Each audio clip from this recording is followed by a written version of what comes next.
Fala aí, tudo beleza? João Paulo Halaz aqui na área, Shifu de Wing Chun. Estou aqui falando desse vídeo, nessa série de vídeos chamada Os 11 Níveis do Wing Chun.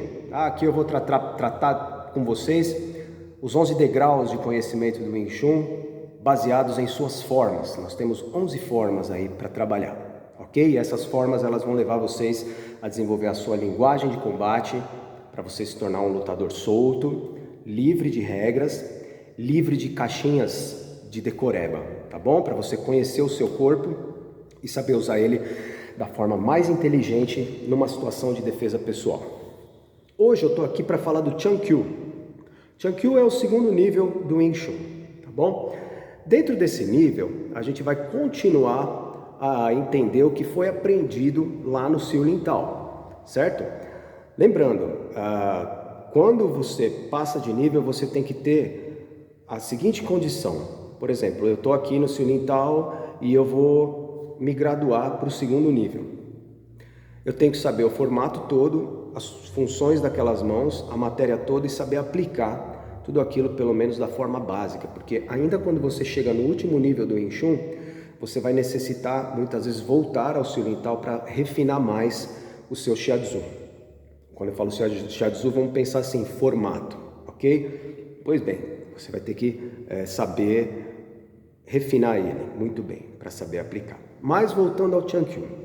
Então, no Chun Kyu a gente vai dar continuidade naquilo que a gente entende como as primeiras mãos. Então, dentro do Chun Kyu você vai continuar desenvolvendo novas posturas de mãos que tem base no Siu Lin Tao. Né? Por exemplo, quando você faz um Quan Sao, né? Lá no Siu Lin Tao você tem o Vu Sao, aí você tem o Bon Sao, ok? No Chun Kyu você vai ter o que a gente chama de Quan Sao aqui, ó, né? Ele mais refinado aqui na palma da mão e ele mais iniciático dentro do Chun Kyu. Só é conversa para outra aula, esse negócio de refinado, mais iniciático, tá bom? Enfim, muitas mãos do Chun Kyu vão ser usadas justamente baseadas na união de mãos do Siu Lin Tao ou aplicações mais elaboradas ou mais refinadas do Siu Lin Tao. Outra coisa importante no Chun Kyu que a gente aprende é o uso do quadril, tá? O Wing Chun é quadril puro, gente. Apesar da gente ver aí nos filmes, lembra, filme é ilusão, filme é fantasia, é coreografia. A gente vê aquela coisa durinha, para frente, para trás. Combate não é assim. Seria um absurdo a gente achar que a gente vai ficar só andando para frente e para trás, ficando de frente, certo?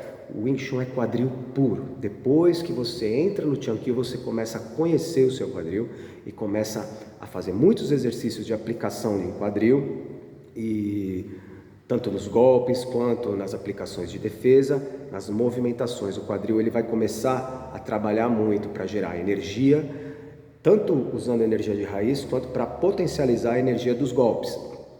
Os socos do Chun Kyu, por exemplo, você começa a entender o que é um soco em cunha, que ele vai num ângulo diferente do soco em linha.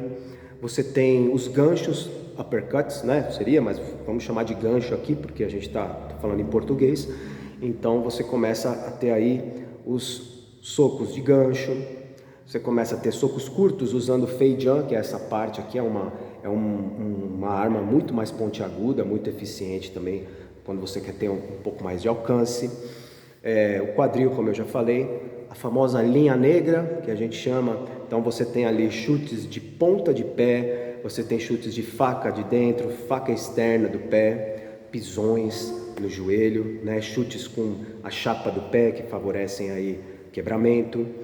Então é um nível muito interessante, muito profundo e muito importante, porque, como eu usei o exemplo da árvore no vídeo passado, quando você termina o Siu Lin Tao, se você fosse uma semente, a sua árvore ainda não começou a sair debaixo da terra. O Siu Lin Tao, quando você termina, a semente está enraizada e está pronta para sair.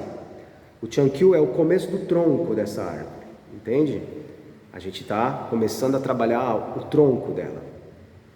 Uma coisa muito legal é que a linha negra, muito bem usada na rua, ela vai proporcionar uma situação muito confortável para quem precisa se defender, justamente porque os pés são armas de alcance mais longo e você vai ter uma opção aí muito grande de controlar a distância do seu oponente e de preparar ele para ter a junção das pontes, para ter o encontro das duas pontes. Lembre-se, pontes superiores, tá? Braços, então, com linha negra, usando chutes na canela, que é muito importante, pessoal. Trabalha bico na canela, é muito legal, muito funcional, machuca muito e pode resolver uma briga rapidinho, tá? Então esses chutes eles vão te dar muito conforto aí para você poder ter trabalhos de ponte. Quadril, como eu já falei, é muito importante também. E muitos cotovelos, né? Porque a gente tem lançal. Já no Siolintal a gente treina cotovelo mais iniciático, é um cotovelo que passa cortando, né? Agora no Tiankyu a gente já vai conseguir ter uma evolução desses cotovelos. Além desses, você vai poder usar o lançal também, que é uma arma muito boa para defesa, ataque, para repelir. E uma coisa encantadora que tem no Tiankyu é o mapa, tá? Como foi passado para mim, eu passo tudo à frente. O mapa são linhas de chão que você vai estudar, que a gente desenha o mapa no chão para você começar a se movimentar sem perder a estrutura de base. Então você começa a deslizar no chão de uma forma livre, mas sem perder a estrutura de base. A gente vê muito isso, muito no Wing Chun, onde existe a perda de base. Então é importante, como eu disse, estudar o Siolintal de uma forma bem densa e bem consistente para você poder ter energia de raiz, estrutura de base e depois aprender a se movimentar com isso. Senão vai virar uma coisa só assim, que você está andando para frente, para trás, para frente, para trás, para o lado. Isso não existe.